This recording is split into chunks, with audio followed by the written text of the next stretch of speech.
Hey guys, I'm Chris. And I'm Mike.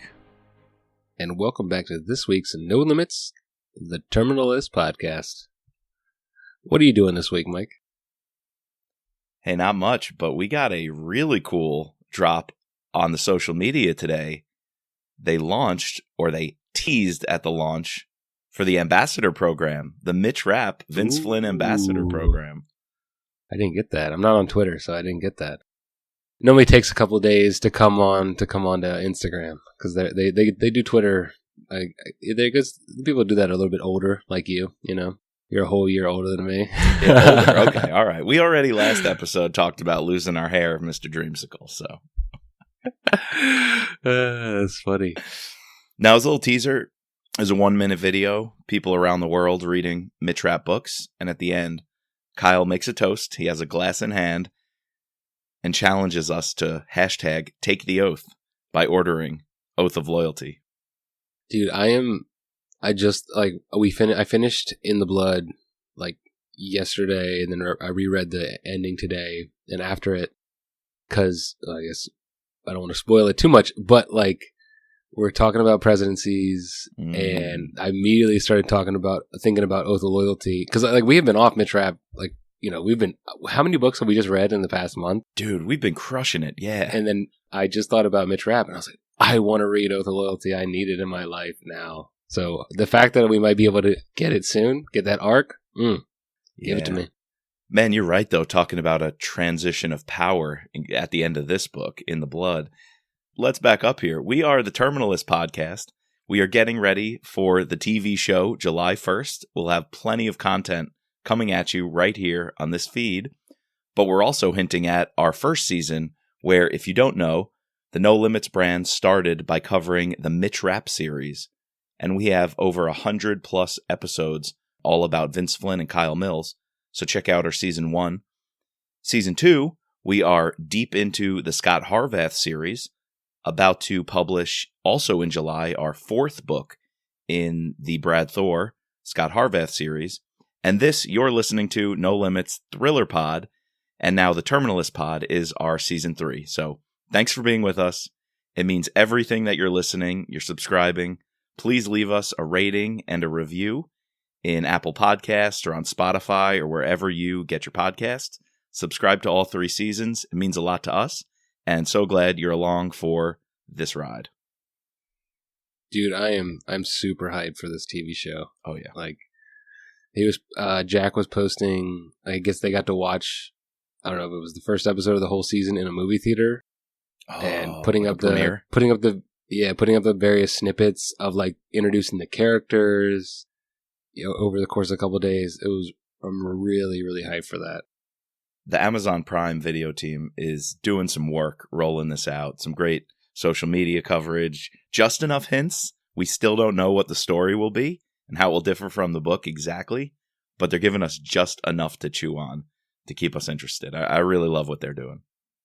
Yeah, and you mentioned, you know, our next book, we're doing Rising Tiger, man. The latest, which has yet to drop. We got our hands on a copy before everybody else. Yes. Super excited to talk about that book. Oh yeah. And should we tell the listeners that we were right about our prediction of what Brad Thor does on his days off? He sips in a Pappy Van Winkle. The bottle of Pappy. It was National Bourbon Day. He had his bottle. Yeah, what were we talking about that episode? We were like, I bet right now he's on a boat, like a cigarette boat, with a bottle of Pappy, smoking a cigar, and literally a few days later, he posts a bottle of Pappy Van Winkle. That's funny. That was super funny. Oh, speaking of Brad Thor, because that's our Season 2, they dropped an extended audiobook teaser. Did you see that? I didn't listen to it. No, I have not had a chance to look at that, but I did see it. I wanted to listen to it. But they've also, what I did start listening to was the Rising Tiger playlist. Oh, on Spotify, yeah. I want him to go back, and we should come up with our own Mitch Rapp playlist. It's funny that, like, because Brad definitely drops a lot of things that Scott likes to listen to. Right. And Right. It definitely has some, what is it, George Clinton and the Funkadelics? Yep. Yeah. Parliament Funk, yep. I could see Scott Harvath rocking to the Mothership. Yeah, definitely. Yeah, we got to go back because there were definitely times we talked about Mitch Rapp's songs that he was listening to. A lot of Bruce. A lot of Bruce. A lot of Bruce. Yes. Bob Seger. No Euro trash. Yeah, exactly. That's enough background. I got to ask you, what are we covering today on this pod? Yeah, we are covering Jack Carr's 5th book. It's kind of like hard to believe that he's already pumped out 5 of these. You know, I guess It's been one a year, but he didn't really come on my radar until, I guess, his 3rd or 4th book. Yeah. So, yeah, boom, we're talking about the 5th book. I unfortunately I haven't read the 4th book, so some of the context that they were saying I didn't quite get. And I kind of wanted to talk to you about that, like in terms of just a broad conversation. We've sort of talked about this before with both, talking to some authors about continuity and connectivity, and you offline made a pretty good argument about that. I thought we could share that with the listeners. But yeah, In the Blood, I thought it was a pretty good book. Well, what did you think, Mike? Oh, absolutely. And I just want to clarify, I'm really glad that you're coming from that perspective, because we sometimes wonder, what are these thrillers like as a standalone if you don't know the full backstory of the character? Obviously, you know James Reece from The Terminalist, but not having read True Believer, Savage Son, or The Devil's Hand, I think that's actually going to be a really cool conversation starter of how did it feel getting into this book without that background? And I could fill in the gaps as we go, but man, there's a lot of exposition. I think Jack referenced every key storyline from True Believer, Savage Son, and Devil's Hand. So I feel like just from reading this, you're caught up to speed. Like you got so many hints dropped in this book about what those books were about. So I think it'll add an interesting dynamic. I'm not a huge, I don't really care if things get spoiled. I'm the kind of person that goes on to, the Marvel subreddits and 4chans and tries to find the plot leaks. I could care less. I actually think it even, for me at least, it heightens the story when I'm primed for something, and then when I actually get to, either see it or read it in full, then I can understand it better. I'm the kind of person that when I reread and especially when I go back and listen or re-listen to things, I take in more stuff. So I actually kind of not enjoy it better, but I want to find out immediately what's going on. So the spoilers, we'll see how because I'm definitely going back and rereading all these books. So. Definitely. And some things are going to sound familiar that were recapped here in this one. Right. All right, but you asked me what I thought of this book. And I guess you could say my thoughts on In the Blood are best summed up in the form of a double limerick. Double limerick, nice. There once was an AI named Alice. Will she be friend or foe without malice? Helping Reece out. Is that all she's about? As they hunt Nizarkatan, who's so callous. In Aliyah, Reece had a good friend. Blown from the sky to a sad end. Hunting her killer makes a great thriller, but alas, it is he they'll apprehend. Boom, Mike. I have to say that's a really good one. Dude, I'm coming into my groove. You're getting into your stride, man. That was solid. Thanks, brother. I appreciate that. So this book starts off with a bang, All right, so before we get into that, let me give you my data and analytics, Goodreads and Amazon. Coming in hot, 4.6 and a 4.7 respectively. Woo. Amazon summary goes like this. A woman boards a plane in an African country of Burkina Faso. Having just completed a targeted assassination for the state of Israel, 2 minutes later her plane is blown out of the sky. Over 6,000 miles away, former Navy SEAL James Reece watches the names and pictures of the victims on cable news. One face triggers a distinct memory of a Mossad operative attached to the CIA years earlier in Iraq, a woman with the ties to intelligence services of 2 nations, a woman Reece thought he would never see again. Reece enlists his friends, new and old, across the globe to track down her killer, unaware that he may be walking into a deadly trap. Man, I gotta say, part 1 being named Aliyah, I was a little thrown off guard. I was kind of wondering, Am I supposed to know who this is? Right. Did she come up at some point? I can't remember the parts in Terminal List weren't named after people's names, right? No. They had like different. They were named, but they weren't like a people. And I wanted to mention like each of these parts were named a person, and then you got to like it really explored those people, and I kind of like that. But yeah, I was expecting like, wait, oh great, I haven't read the previous books.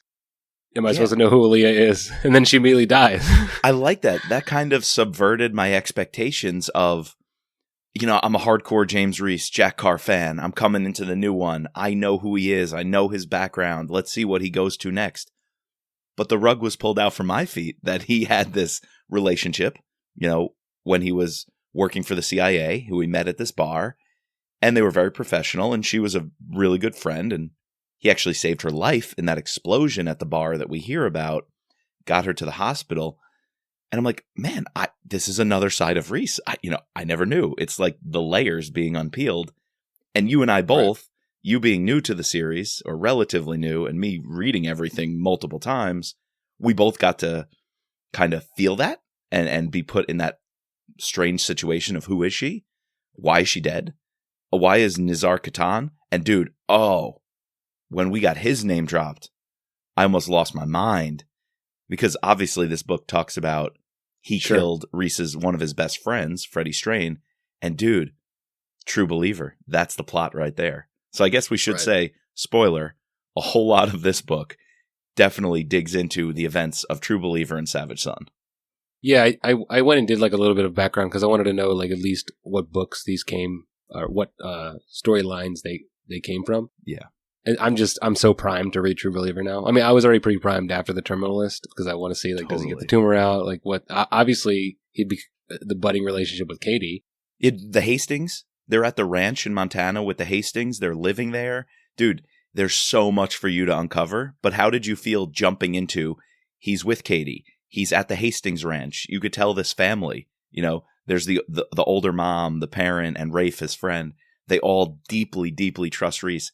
How did you feel being put into that without necessarily knowing what he and the Hastings family have been through?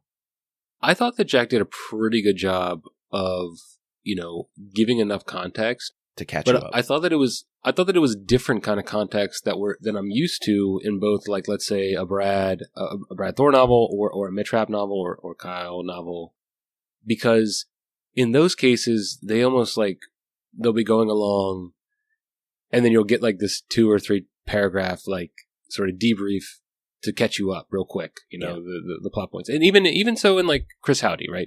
Chris Howdy has sort of adopted that very similar. He's much more succinct in how he did that, but very similar. And this was more like, you know, you wouldn't get the full picture right away. It would be like sprinkled out, but like you would get a reference to something, and then you would get a reference later on to the same thing, and you would get a little bit more context. And obviously, you know, I haven't read them, so I don't fully understand it, but obviously the reader who has read all of these, it's even like just that little bit, it's like, oh, brings me back to that. And obviously he does that with Terminal List, which I have read. And there's like apparitions throughout this. Is that something new? Yeah. Or has Jack been doing that? Okay. I wanted to ask you about that. If we could just table that, because Lucy speaks to him, his father, Thomas Reece, kind of speaks to him. Freddie speaks. Freddie Strain. Yeah, I definitely want to talk about that. That added a real like spiritual dimension that I don't think Jack's leaned into as heavily in the past. He might have done that, but man, it was much more heavy-handed here. But I do want to go back to your point about this being a little different on the backstory than a Flynn or a Thor, because the backstory is not being told to fill in the reader like, you know, pedagogy. You have to teach them this. It's fleshing out the plot that's unfolding. For example, why is Reece living with the Hastings? And he and Rafe are training, and Rafe's overcoming an injury, and he needs Reece to push him, you know, as hard as he can to train with him. And then the matron of the Hastings family gives him some advice and pulls him aside, you know, about being patient and forgiveness and slowing down. But she's not just saying that. She's saying that because she knows what's coming for Reece, that he's on this collision course to make up for past events by hunting people down and basically the thirst for vengeance. Losing her daughter, right? For the daughter, right? And that's Savage Son, by the way. Oh, dude, I can't even tell you. We got to go back and do pods on all these books. Reese's connection to the Hastings in True Believer, Savage Son, everything is massive. So she's speaking to Reece knowing the events of his past are going to inform his decisions in the future, yet she actually also cares about his relationship with Katie and deserving a family and kind of a sense of normalcy. So you're not just catching us up, you're actually continuing the plot. You're developing their relationship while filling in the gaps. I think it's just brilliant. And I like that. I kind of liked it a little bit better. I don't know. It just felt different, you know? Yeah. Another Flynnism, though. Dude, Aaliyah gets all this background. I'm like, okay, she's a major player. And then she dies? That was so Vince Flynn. That was so Vince Flynn. Very Vince Flynn. I did not. I thought she was going to be a protagonist of the story, you know, somehow. Either an ally or was going to be the killer, you know, that Reece is looking for. Right. And then she sees the RPG out of the corner of her eye in the window. I'm like, okay, well, how does she get out of this? She's got to get out of this. Right. How? Right. But no. Again, the rug was pulled on us in the very first chapter. Mm-hmm. So just, I guess this comes a little bit later in the book, but it's related to Aaliyah. We get the debrief of his relationship with her, with his time in Iraq, and how they immediately clicked because they're both sort of outsiders. He sort of deduced that she was Mossad, and she eventually tells him she was Mossad. And then there's this interesting wrinkle where, his handler in the CIA believes that, I don't know if it's him or someone, or maybe the person in Mossad believes that she was trying to recruit him to be a spy for the Mossad. And then even there's this one little like throwaway thing where it's the Mossad leader who gives him the file on him, and none of it has any sort of indication. But then later he goes back and he shreds something. So I'm supposed to take that he was eventually trying to be converted to be a spy for the Mossad. I think so. What a great complexity to add to that relationship. Oh, I thought that was so cool. Yeah, he really had like a secret file that we're led to believe was about him being recruited and possibly being an asset or an agent for Mossad. Man, yeah, it makes you question everything. Like, honestly, you mentioned Chris Howdy. I never felt this way in a James Reece novel where it was almost linear of there's bad guys. Reece needs to find out who the bad guys are. He's got to go after them. The people in his life are good guys, and we might get one major heel turn like a Ben Edwards. But now I'm questioning everything. I'm questioning his memories. I'm questioning what he thought was his relationship with this lady. He could have been trying to get turned by Mossad. Like, dude, it's so bizarre, but it's so believable that you can't read the rest of the book without having this trust no one mentality. Right. And so I guess related to that and relating to like the Hastings and sort of the beginning of the book is what I think the entire theme of this novel is time. He mentions it and Ray Porter does another phenomenal job doing an audiobook for this novel. And like he I guess changes his octave of his voice to speak as his father. And he's always like time. Yes. So this is related to, we didn't talk about this. We mentioned it in Terminalist, how it's not mentioned that he's ever wanted to get out. Like he has a plan of vengeance and that's it. Right. You know, and at the very end, he sort of goes off and resigned himself to dying, but he's not at any moment, like he never thought about getting out. This entire book, he is contemplating that. Now, has that been brought up before, or is this the first time we're actually seeing James Reece like wanting to settle down, wanting to marry Katie, you know? No, that is all really, really coming to a head here. And I gotta say, I like that as a new challenge for Reece. This book, and I don't think The Devil's Hand, I remember being a little underwhelmed with it. Not just because of the plot. I mean, it was a pandemic story, essentially, a bioweapon story. Right. At a time where I wasn't necessarily, grooving with all the pandemic literature and media coming out. I almost was a little underwhelmed, I guess is the word, just when I read that book. Not that the action wasn't friggin' awesome. Not that it made you think. Because, by the way, we almost nuked our very own cities. Like, anyway, the plot of that book just put you on the edge of your When I seat. read that was crazy.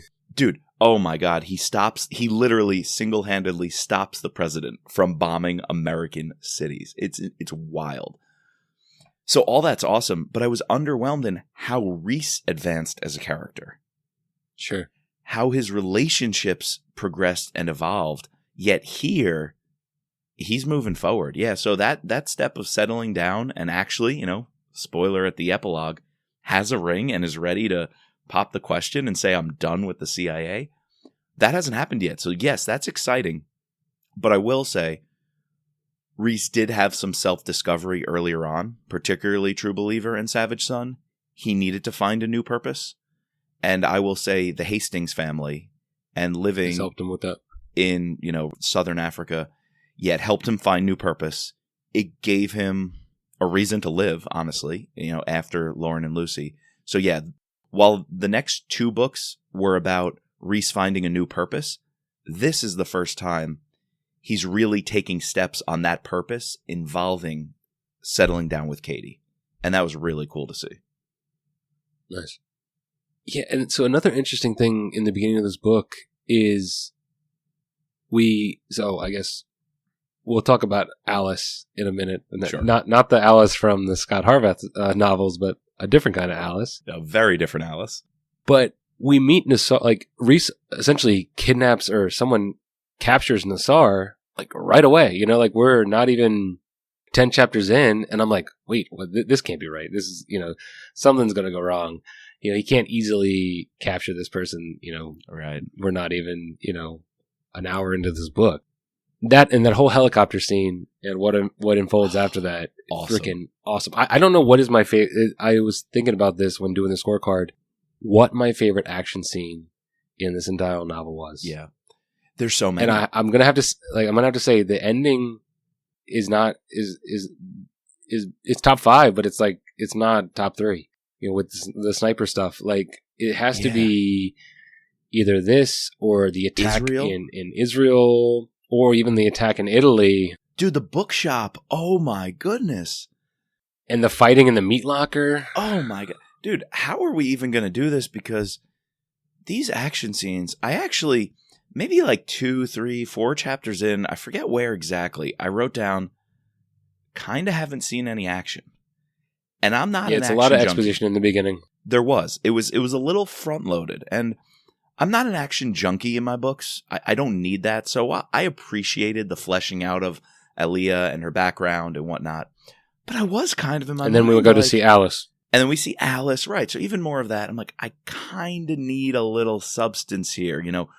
Reece and action go hand in hand. That's literally what makes him and what makes Jack's writing so great. But dude, I was mistaken.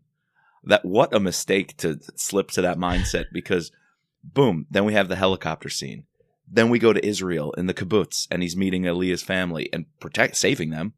Then we meet Abelard, and they're in the bookshop in Torino, Italy. And then before you know it, he's planning this op to go toe-to-toe with a sniper in the woods of Montenegro. And I was sorely mistaken, because the last 75% of this book is non-stop some amazing action writing. Very true.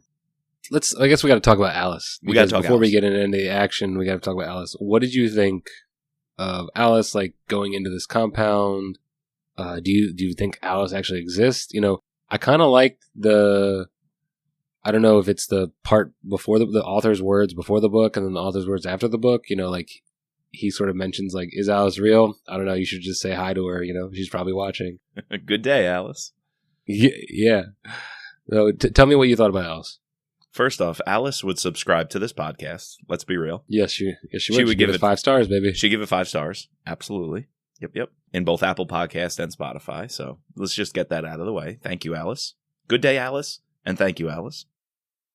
No, but I thought it was great. I thought it was really cool, because you hear so much in the world about artificial intelligence and the surveillance state. And dude, look at our intelligence gathering apparatus.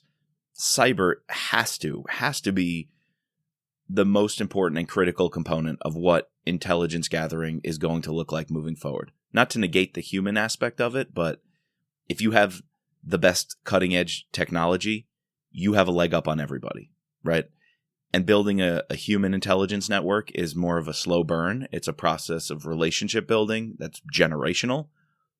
Creating and mastering this technology ahead of your enemies or even your friends, that happens hour to hour, minute to minute. So the fact that we were doing this and we can go into a hypothetical bunker housing this sort of level 8 internet technology, I thought was spot on.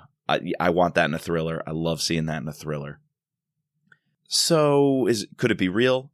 Absolutely. I mean, the closest thing I've heard of, not on the artificial intelligence side, but on the spying side, actually my favorite way he handled Alice was when Alice shows Reece Oh yeah, Katie. the videos of Katie and the conversation of Katie, just an innocuous, oh, here's Katie, she's having a conversation with so-and-so. And Reece is like, It's turn happening that off. right now. Turn it off. Yeah. To me, that was the most like philosophical, which showed me we can use this technology for good purposes. We can use it for nefarious purposes, or we can use it just to be creeps and weirdos, right? So a tool is only as good as the people who choose to use it. And Reece wants to use it to meet his objective, hunting and finding Nazar. But the problem here is it seems Alice, and hence my limerick asking, will she operate as friend or foe without malice? I'm kind of wondering what's the future for Alice. Could she go her own way? What happens when she starts making the calls on what matters, what doesn't matter? When she wants to shape the narrative? Did we invent something, or did Jack invent something here that literally has a mind of its own? And it's not us programming it for an intended outcome that is intelligence gathering, but it's going to start making up its own claims of what's important and what objectives need to be met. That's some scary stuff. Yeah, and so like that's an entire plot of I think the most recent Dan Brown novel is like pretty much all that. And I think what I like about, obviously most of these authors are very opinionated and they tend to put, their opinion shows through their words. But I kind of liked how Jack addresses this, is Alice real or not? Who knows? Is it super science fiction? Could be the future. He lays out the cards. He obviously takes a stance in terms of how far he doesn't want to go, like you mentioned. Right. But also is willing to use Alice, and Alice can definitely be helpful. But he then leaves the reader, up to decide, what they truly want to, think of this element and, what the future entails without, beating us over the head saying that, surveillance states are awful. Obviously, that's something that James Reece is going to try to mitigate against by cutting off the internet, not having cell phones, whatever. True.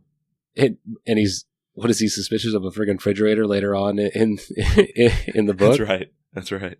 But yeah, I thought it was a cool way to do it without I don't know, either beating us over the head, either super positive or super negative, and then allowing us to sort of formulate an opinion ourselves and see how, all right, this technology can both be good, used, like you said, can be used for good and ultimately for really bad. But all technology, technology is not good or bad in and of itself. Right.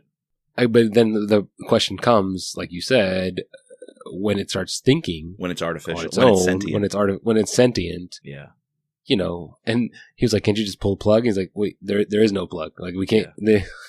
She's there. We cannot essentially can't control her." So when it first got introduced, I thought maybe she was going to turn in this book, and then that was a question I wanted to ask you. Did you, after this scene meeting Alice? She's just essentially a tool. She's like a Monty Penny, or she's a quartermaster, or whatever. A Scott, a Scott, coming and helping Mitch through his, stuff, or even I guess more so a Marcus, helping Marcus Dumont, right? Yeah, exactly. But a computer form later on in the novel, giving him hints, giving him updates, sending him a phone later on. Did you want more of Alice? Did you think she was played perfectly? What did you think? I'll be honest. I did want a little more. Okay. I think the introduction to Alice was really awesome. Unfortunately, though, I can only pick out 2 maybe 3 times Alice actually does something or gets involved. You know, occasionally she'll call Reece and say, look out behind you, or check for this, or somebody's over here. And to me, all the deep questions we were just asking, and that I think Jack poses when he's introducing Alice, don't really get addressed or fleshed out as much as I would have liked to see throughout the rest of the plot. I think he just sets it aside. He's like, I'm Maybe only he's going to playing use the long it game. as a minor tool, you know? True. Yeah, it could be. Maybe he's playing the long game, and maybe Alice is going to be a major factor in book 6 and 7. Who knows? I think the way it was set up, I would like to see Alice play a big role or be involved. I think I texted you. I was like, really? Alice didn't end up doing anything? She could have had super cool use cases for the plot, but basically became tracking phones, tricking facial recognition software, things we can already do, right? Like Project Pegasus, the Israelis invented, right, can literally track any phone in the world, turn on its camera without you knowing, look at every single app and the data inside of it without anybody knowing. Like, intelligence organizations are doing that. And yet all she ends up doing throughout the second half of the book to help Reece is essentially tracking phones, messaging him that someone's on to him. She does trick the facial recognition at the airport, but it's like, I gotta believe all those things are already being done and capable of. So I would have liked to see Alice being used in a way that made us question or consider those deeper philosophical issues you and I just discussed. Yeah, and I think that sort of relates to his comment at the very end where he didn't want it to be super science fiction-y. True. And sort of stuck with things that, like you said, maybe people know or can be shown that we already have the capabilities of doing, you know, without sort of testing the limits of, you know, what is fact, what is fiction, you know. So, yeah, no, Alice was good. I want more Alice. Absolutely. More Alice. We'll see if she comes back. Thanks for the 5 stars, Alice. All right, so we have to start talking about the action, because right after this, we get the capture of Nassar and this crazy ass fight on a helicopter. And are we in where? I forget where we are. Burkina Faso was where he and the Frenchman, because he's teamed up with this French legionnaire, former French legionnaire, they take down the plane in Burkina Faso. I honestly forget where they escape to or go to after that. I think it's also Burkina Faso, because those are the soldiers that end up. One of them is like turned and tries to kill Reece, right? Right. And that's by the Russians. Ultimately who Reece can't trust. And you know what I love that Jack weaves in, and this he's done from the first time he put pen to paper, he connects it to the history. He'll bring up examples. Oh, we get a lot of history. Right. Bringing up examples of operations that were actually compromised because of the local forces. You know, because the local forces were corrupt or turned or had somebody working for the bad guy. So yeah, Reece realizes one of the Burkina Faso guards raises his rifle at him. Before he can do that, Reece takes him out, have a battle on the plane. But as that's happening, unfortunately, it allows Nizar-Katan to get his hands on a grenade, and he's able to blow the chopper. They do land safely, and he disappears like a ghost. Awesome scene. Yeah, really cool. That snapped me into the action that I was looking for. And that's ultimately why Reece has to go learn about Alice, because he has no idea where this guy escaped to, right? And so Alice is going to be the tool the president wants him read in on, and very few people know about her. But basically, the president knows Reece can use Alice to track this guy who just escaped. Could be anywhere. Right. I like the, like you said, the action just, it kicks off here and then it just doesn't stop. And like those chapters are super quick. Yes. You know, I looked at the thing and it said like 99 chapters. I'm like, holy shit, this is a long book. But then, like, if you look at the time was no longer than Terminal List. Yep. And then you can tell that because, you know, some of these chapters, again, I do an audiobook, so, you know, 2 minutes, 3 minutes, 4 minutes, you know, and then you go to like a 26-minute chapter. And like you said, the history is sprinkled throughout the entire novel. You know, whenever we meet like a new character, like when we meet the Russian later on, when we meet Abelard, when we go through Israel, before he goes to Israel, when he makes time to go see what is it? Is his parents' graves? Right. And he's walking through Arlington National, and he stops at the memorial. I didn't realize these exist, but there's a memorial for the Beirut attack. There's a memorial for the Lockerbie attack. The memorial for some other attack, and just getting snippets. And like we've gotten that before in different novels here and there, but it was really cool. And if you follow him on Instagram or Twitter, he's loves his history. A student of war. Yeah, anytime an anniversary comes up, I mean, same with Brad. Brad does it too. Like anytime, something comes up, remembrance. It was really cool. He went over to Normandy, and he said he'd never seen more American flags in this French city. Yeah. On like the foreign soil. Yeah, on foreign soil, in remembrance of the storming the beaches at Normandy and how grateful these people are. That was super cool. Yeah, so. I love all that. There's no one better to do it than Jack Carr. Yeah. I like Israel, though. So not only are we getting that history, but we're hearing a lot about the targeted assassinations and how Israel runs, because that's who Aaliyah was. And there's a really great book on that, Rise and Kill First, which I actually got from Jack Carr, which is all about Israel's history of founding the country. And in order to do that, surrounded by basically enemies who didn't want you to exist, you had to have targeted assassinations. It was the only way to survive with this growing nation. And it's kind of cool that Aaliyah is bringing Reece into that actual real history. She was one of, those trained assassins. But I also love thinking of relationships. It's not only Reece's family and relationships that we're wondering about. He's brought right into Aaliyah meeting her sister, who's raising her kids on the kibbutz up in the Golan Heights. I really vividly felt like I was at that scene with the two houses in this field, more so than I have been in a lot of Jack's writing. Sometimes the setting, I would say, is not necessarily his strong point. I thought the setting in this entire book was really good. Was fantastic. It might be my favorite of all his books so far. Honestly, we're coming off of Brad Thor, and so maybe that's not a fair comparison because he's the travel master. Sure. How did you feel about the setting, particularly in this kibbutz with these two houses in the field, how Reece has to snipe from one window, then he has to run tree to tree undercover, and then the house has a basement because obviously they're prepared for all contingencies and they're used to mortars and bombshells and war. Didn't it feel like it took you right there and the war was like going on around you? Yeah, and then even the description going to the Golan Heights where, they're driving up, I guess that would be the Mediterranean, right? And we meet this super interesting character in Tuvia. And again, we get a complete background dump with him and his past, as well as like a mini history of the Mossad. And like, obviously he has a relationship with Aaliyah and Aaliyah's sister and their family. And so everything's intertwined.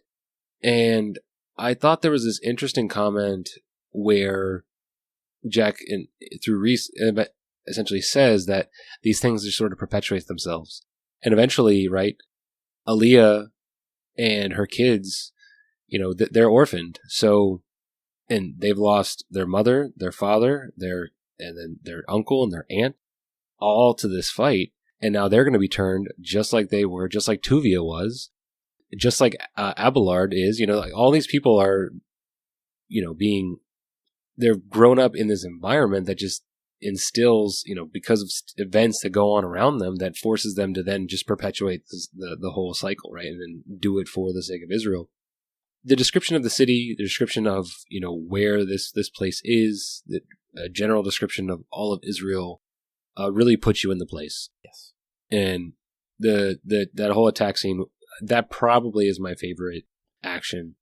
It's close to the meat locker boxing fight. That was really cool. And near the bookstore, so that was cool.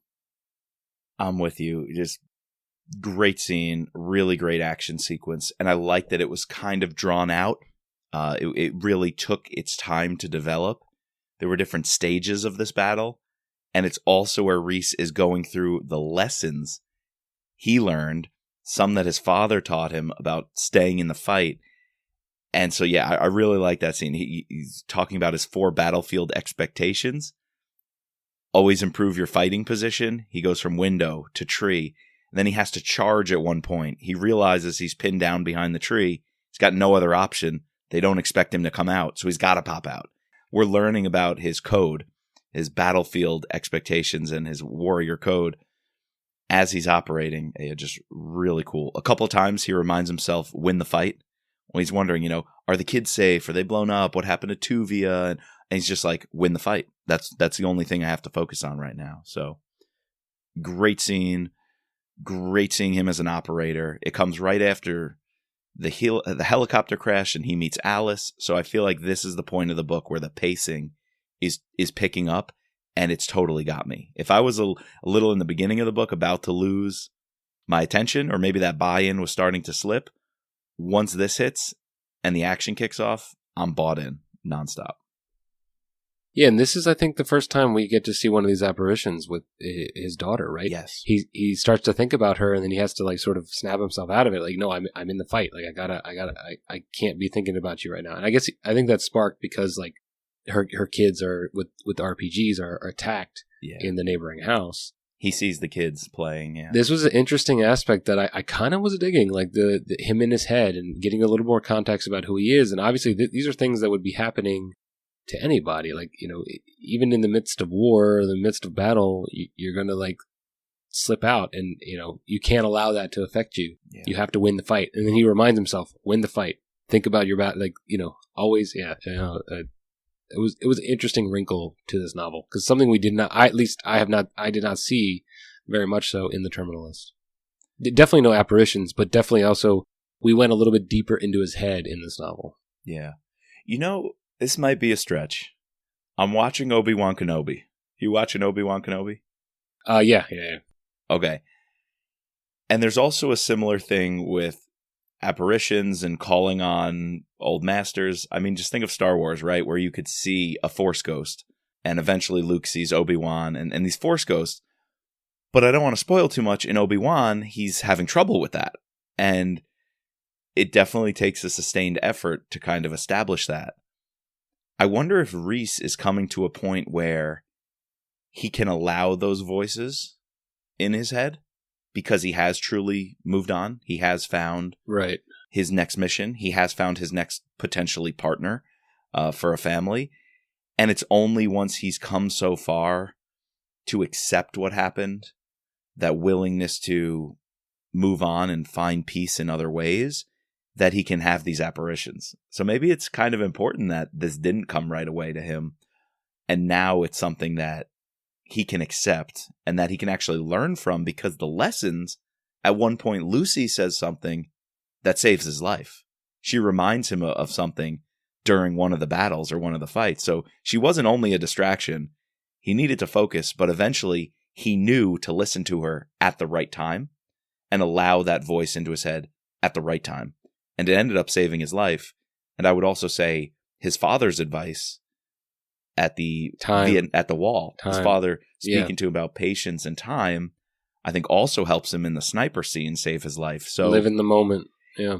It's kind of like this balance, this give and take. And I think it works at this point in Reece's life because he's much more mature, and it's not just strict vengeance anymore. He's learning these lessons, and therefore those apparitions can take on a whole new meaning. Yeah, agreed. As always, we need to thank our patrons, our special operator Sherry F., our special agent Daryl, Kevin, George, Matt, Dawn, Dennis, Peggy, Catherine, Ray, Bridget, Jeff, and Mark. Can't say this enough, but please subscribe, rate, and review anywhere you get your podcast, Apple or Spotify. You can find us at thrillerpod.com or on Twitter and Instagram at thrillerpodcast. And as always, observe, orient, decide, act, and win the fight.